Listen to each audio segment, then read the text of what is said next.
Hi, so you see how I made this project while using the codes.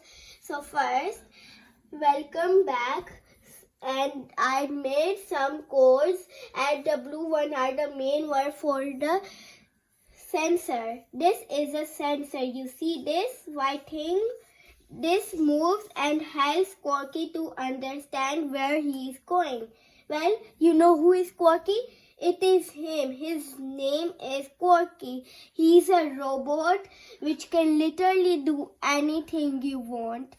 Just take a sneak peek here. Like whenever we click the green flag, like I click this, then what should it do? It should first start with the sensors, and then the code should remain always. Like these are the main one, which are the main codes.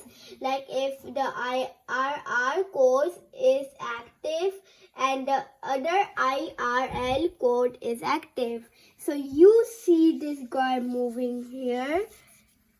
Well, that's incredible. It can follow the lines, and then it is going forward like left. It will just can literally can do anything. Bye.